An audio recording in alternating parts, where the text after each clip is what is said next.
दरम्यान अमित ठाकरे बोलतात, थेट जाऊया. जाऊन भेटावं तरी. ते झाल्यानंतर मी अभिजितला तिकडे भेटलो. मी त्याला विचारलं की सकाळपासून काय झालं. मी त्यांच्याकडे माहिती घेतली आणि मी सोनम वांगचुक सरांची तब्येत विचारली, काय नाही काय परिस्थिती काय तिकडे. आणि मी तेव्हा निघालो. कालचा जो दिवस होता, मी त्या दिवशी पण बोललो की आपल्या देशाच्या राजकारणातला सगळ्यात काळा दिवस आहे, डार्केस्ट डे आहे आपला. त्या दिवशी पण बोललो. मला माहिती आहे तुम्हाला पण कुठेतरी वाटतंय आपल्या डोक्यात की हे आपलं लोकशाही कुठेतरी आपली हलते आहे. ह्या लोकांना सत्तेचा माज डोक्यात गेलाय आणि असा माज काय हे मला कळत नाहीये. कारण शेवटी 29ला आमच्या हातात असणार आहे तुम्हाला बसवायची तिकडे ताकद की नसणार आहे. ज्या लोकांनी तुम्हाला तिकडे बसवलंय त्यांची तुम्ही ही परिस्थिती केली आहे. काल मी सगळं संपूर्णपणे बघितलं. तुम्ही टिअर गॅस फेकताय लोकांवर, तुम्ही लाठीचार्ज करताय. मी दिल्लीचा एक व्हिडिओ बघितला. दिल्लीच्या एका काठीमध्ये तुम्ही खिळे घुसवले होते पोलिसांनी. मला माहित नाही तुमच्याकडे आलंय की नाही. तो खिळे घुसवले होते आणि त्याच्याने मारत होते लोकांना. हे दहशतवादी आहेत, हे आतंकवादी आहेत.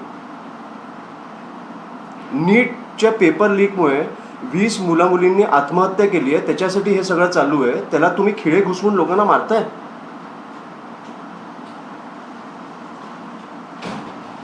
ही कुठची परिस्थिती आणून ठेवली आहे तुम्ही. मुलींवर पोलीस हात उचलतायत, काठ्या उचलतायत. तुम्ही भाजपचे पोलीस आहात की तुम्ही राज्याचे पोलीस आहात.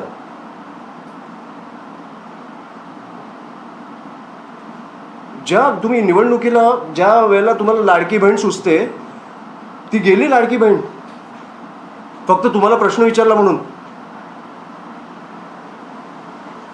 ही कुठची परिस्थिती आणली आपण. हे काय, मला बघून भीती वाटली, राग वाटला. मला काय मला बोलायचं कळत नाही.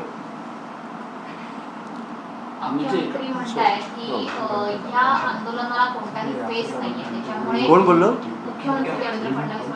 त्या फेसलेस लोकांमुळे तुम्ही तिकडे बसलाय. त्या खुर्चीवर तुम्ही ह्या फेसलेस लोकांमुळे बसलाय, हे विसरू नका तुम्ही.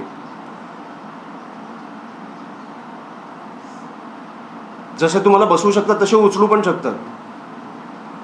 कुठे गेले आता भाजपचे प्रवक्ते, कुठे गेले सगळे सकाळी बोलणारे. ह्या विषयावर बोलावंसं नाही वाटत त्यांना.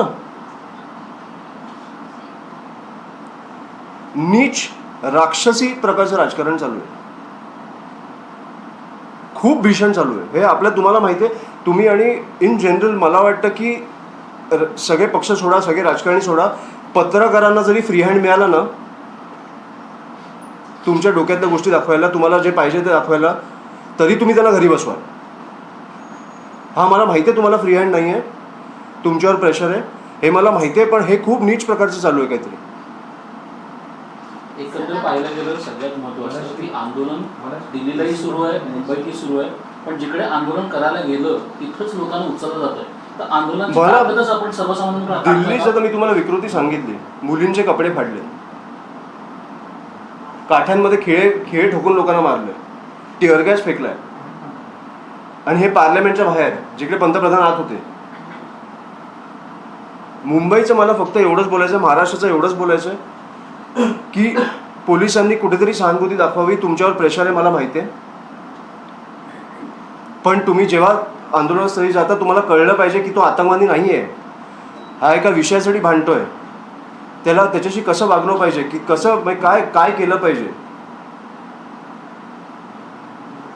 तुम्ही स्टुडंट्सना घाबरवताय. मी सरप्राईज्ड आहे. ज्या सरकारला लोकांनी एवढ्या प्रेमाने बसवलं, एवढं बहुमत दिलं, ते सरकार आज लोकांशी असं वागतंय.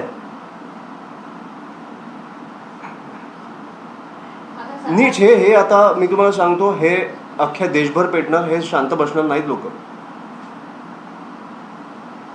सरकारमधलेच प्रतिनिधी म्हणतात, सदाभाऊ खोतांचं आजचं स्टेटमेंट आहे की आंदोलन करणारे काही दहशतवादी देखील होते. इतकंच नाही तर दहशतवादी होते. धर्मेंद्र प्रधान यांचा राजीनामा झाला नाही पाहिजे असं ते म्हणाले. सदाभाऊ खोत आंदोलकांमध्ये दहशतवाद्यांचं आंदोलन होतं. इंडी आघाडीच्या सहकार्याने हे दहशतवाद्यांचं आंदोलन इंडिया होतं. आघाडी देखील दहशतवाद्यांना सपोर्ट करते अशा अर्थाचा विधान. हे सगळे दहशतवादी आहेत जे उतरले ते.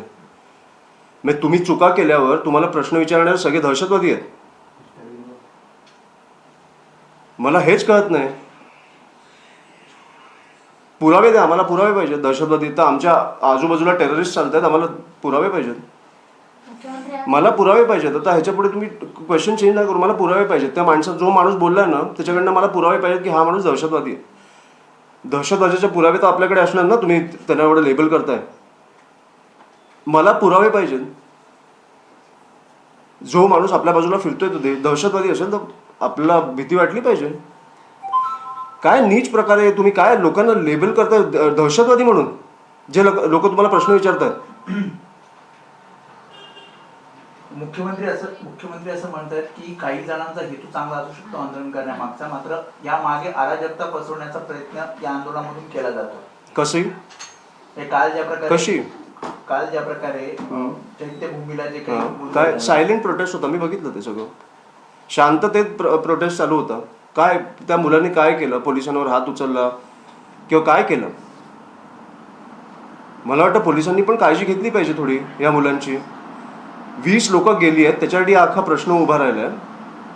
आणि आज हा नाही राहिला आणि ह्या माणसांनी राजीनामा नाही दिला तर अशाच निर्लज्जपणे सगळं कारभार चालू राहणार. एक एक्झाम्पल आपण सेट केलं पाहिजे. आणि मी खरंच सांगतो, भाजप जे करतंय आज त्यांनी हे भोगायला पण तेच असणार, कारण कधीतरी ते विरोधी पक्षात असणार.